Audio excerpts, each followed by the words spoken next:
আজকের শোনার সময় অধ্যাত্ম সিরিজের গল্প বাঙালি চাকরি করে মাথা তুলে দাঁড়াবে কি করে, লেখক কাজী নজরুল ইসলাম। আমাদের শক্তি স্থায়ী হয় না কেন? এ প্রশ্নের সর্বপ্রথম উত্তর আমরা চাকুরিজীবী। মানুষ প্রথম জন্মে তাহার প্রকৃতিদত্ত চঞ্চলতা, স্বাধীনতা ও পবিত্র সরলতা লইয়া। সে চঞ্চলতা চিরমুক্ত, সে স্বাধীনতা অবাধ গতি, সে সরলতা উন্মুক্ত উদার। মানুষ ক্রমে যতই পরিবারের গণ্ডি, সমাজের সংকীর্ণতা, জাতির দেশের ভ্রান্ত গোড়ামি প্রবৃত্তির মধ্য দিয়া বাড়িতে থাকে, ততই তাহার জন্মগত মুক্ত প্রবাহের ধারা সে হারাইতে থাকে, ততই তাহার স্বচ্ছ প্রাণ এইসব বেড়ির বাঁধনে পড়িয়া উঙ্কিল হইয়া উঠিতে থাকে। এসব অত্যাচার সহিয়াও অন্তরের দীপ্ত স্বাধীনতা ফুটিয়া উঠিতে পারে, কিন্তু পরাধীনতার মতো জীবন হননকারী তীব্র হলাহল আর নাই। অধীনতা মানুষের জীবন শক্তিকে কাঁচা বাঁশে ঘুম ধরার মতো ভুয়া করিয়া দেয়। ইহার আবার বিশেষ বিশেষত্ব আছে।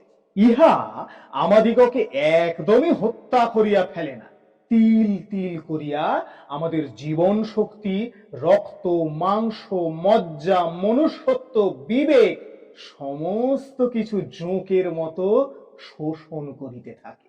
আখের কল আখকে নিংড়াইয়া পিষিয়া যেমন শুধু তাহা শুষ্ক ছোবা বাহির করিয়া দিতে থাকে, এ অধীনতা মানুষকে তেমনি করিয়া পিষিয়া তাহার সমস্ত মনুষ্যত্ব নিংড়াইয়া লইয়া তাহাকে ওই আখের ছোবা হইতেও ভুয়া করিয়া ফেলে। তখন তাহাকে হাজার চেষ্টা করিয়াও ভালো মন্দ বুঝাইতে পারা যায় না। আমাদেরও হইয়াছে তাহাই। আমাদিগকে কোন স্বাধীন চিত্ত লোক এই কথা বুঝাইয়া বলিতে আসিলেই তাই আমরা সাফ বলে দিই, এ লোকটার মাথা গরম। সারা বিশ্বে বাঙালির এই যে সকল দিকেই সুনাম, কিন্তু তবুও আমরা কেন এমন দিন দিন মনুষ্যত্ব বর্জিত হইয়া পড়িতেছি? কেন ভণ্ডামি, অসত্য, ভীরুতা আমাদের পেশা হইয়া পড়িয়াছে? কেন আমরা কাপুরুষের মতো এমন দাঁড়াইয়া মার খাই? ইহার মূলে ওই এক কথা, আমরা অধীন, আমরা চাকুরিজীবী। দেখাইতে পারো কি কোন জাতি চাকুরি করিয়া বড় হইয়াছে? আমরা 10-15 টাকার বিনিময় মনুষ্যত্ব, স্বাধীনতা অনায়াসে প্রভুর পায়ে বিকাইয়া দেব, তবু ব্যবসা বাণিজ্যে হাত দিব না। নিজের পায়ে নিজে দাঁড়াইতে চেষ্টা করিব না।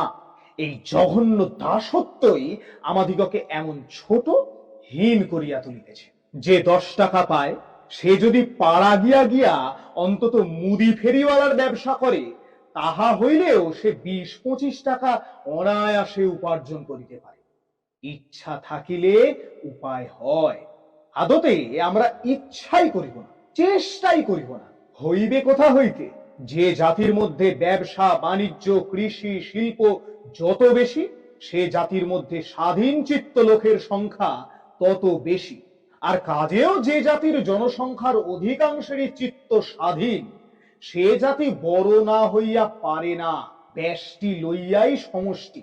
আমরা আজ অনেকটা জাগ্রত হইয়াছি। আমরা মনুষ্যত্বকে এগাতটুকু বুঝতে পারিতেছি, কিন্তু আমাদের এই মনুষ্যত্ব বোধ, এই শক্তি স্থায়ী হইতেছে না শুধু ওই চাকুরি প্রিয়তার জন্য। সোডা ওয়াটারের মতো আমাদের শক্তি, আমাদের সাধনা, আমাদের অনুপ্রাণতা এক নিমেষে উঠিয়াই থামিয়া যায়, সোলার আগুনের মতো জ্বলিয়াই নিভিয়া ছাই হইয়া যায়। আমরা যদি বিশ্বে মানুষ বলিয়া মাথা তুলিয়া দাঁড়াইতে চাই, তবে আমাদের এই শক্তিকে, এই সাধনাকে স্থায়ী করিতে হইবে।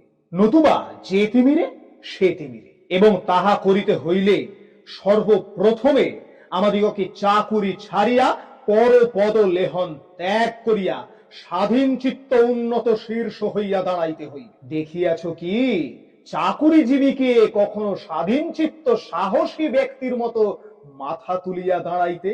তাহার অন্তরের শক্তিকে যেন নির্মম ভাবে কচলাইয়া দিয়াছে ওই চাকুরি অধীনতা দাসত্ব। আসল কথা, যতক্ষণ না আমরা বাহিরে স্বাধীন হইব ততক্ষণ অন্তরের স্বাধীন শক্তি আসিতেই পারে না।